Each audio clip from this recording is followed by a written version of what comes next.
Hello friends, welcome back to Yaso's kitchen diary. இன்றைக்கி Yaso's kitchen டைரியில் mushroom gravy எப்படி செய்கிறதுன்னு பார்க்கலாம்.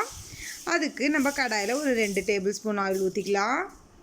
ஆயில் கொஞ்சம் ஹீட்டான வாட்டி அதில் ஒரு பிரியாணி இலை, ஒரு பட்டை, 2 லவங்கம் அது சேர்த்து நல்லா வதக்கிக்கலாம். அது கூடவே 2 பெரிய சைஸ் வெங்காயத்தை சின்ன சின்னதாக வெட்டி வச்சுருக்கேன், அதையும் போட்டு வதக்கிக்கலாம். அது வதங்கும் போதே ஒரு அரை டீஸ்பூன் உப்பு சேர்த்து அதோடைய வதக்கிக்கலாம்.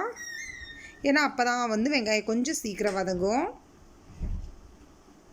இது ரொம்ப ப்ரௌன் கலர் ஆகணுங்கிறது கிடையாது, ஓரளவுக்கு க்ரன்ச்சியாக இந்த ஸ்டேஜில் இருந்தால் அது சரியாக இருக்கும்.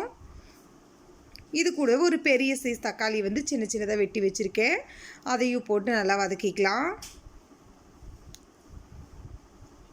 வெங்காயம் தக்காளி ஓரளவுக்கு வதங்கிருச்சு. இந்த ஸ்டேஜில் ஒரு tablespoon ginger garlic paste அதையும் போட்டு நல்லா வதக்கிக்கலாம். இஞ்சி பூண்டு இப்போ நல்லா வதங்கிருச்சு. இந்த ஸ்டேஜில் 2 வரமிளகா, ஒரு பச்சை மிளகாயை நல்லா கிள்ளி வச்சுருக்கேன், அதையும் சேர்த்து நல்லா வதக்கிக்கலாம். அது வெங்காயம் தக்காளியோடு கொஞ்சம் வதங்கிருச்சு. இது கூட ஒரு 10 கருவேப்பிலையிலே சின்ன சின்னதாக வெட்டி வச்சுருக்கேன், அதையும் நல்லா நம்ம சேர்த்து வதக்கிக்க போகிறோம். இதுக்கு நம்ம அதிக மசாலாஸ் எதுவும் யூஸ் பண்ண போகிறது கிடையாது, 2 இதை யூஸ் பண்ண போகிறோம். ஒரு டீஸ்பூன் வரமிளகாத்தூள், அரை டீஸ்பூன் சீரகத்தூள். இவ்வளோ இந்த 2 மசாலா மட்டும்தான் நம்ம யூஸ் பண்ண போகிறோம். மஞ்சள் தூள் கூட யூஸ் பண்ண போகிறது கிடையாது. இதை நல்லா இதோட வதக்கிக்கலாம். இது கூடவே இப்போது காளான் ஒரு பேக்கெட் யூஸ் பண்ணியிருக்கேன், கிட்டத்தட்ட 200 கிராம் வரும். இதையும் நல்லா போட்டு வதக்கிக்கலாம். காளான் நம்ம வதக்க வதக்க நல்லா காளான் தண்ணி விடும்.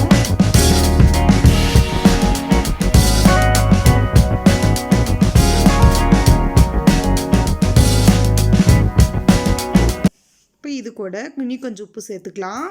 ஏன்னா நம்ம வெங்காயம் வதக்கும் போதே கொஞ்சம் உப்பு சேர்த்திருக்கோம், அந்த உப்பு கிரேவிக்கு பத்தாது. அதனால் இந்த ஸ்டேஜில் இன்னும் கொஞ்சம் உப்பு நம்ம சேர்த்துக்கலாம். சேர்த்து நல்லா வதக்கிக்கலாம். பார்த்திங்கன்னா நல்லா வதக்கி கொஞ்சம் தண்ணி விட ஆரம்பிச்சிருக்கு. இந்த ஸ்டேஜில் ஒரு 1/2 கப் தண்ணி மறுபடியும் நம்ம ஊற்றிக்கலாம். ஊற்றி நல்லா நம்ம மூடி வச்சு ஒரு 10 நிமிஷத்துக்கு நம்ம வேக வைக்க போகிறோம்.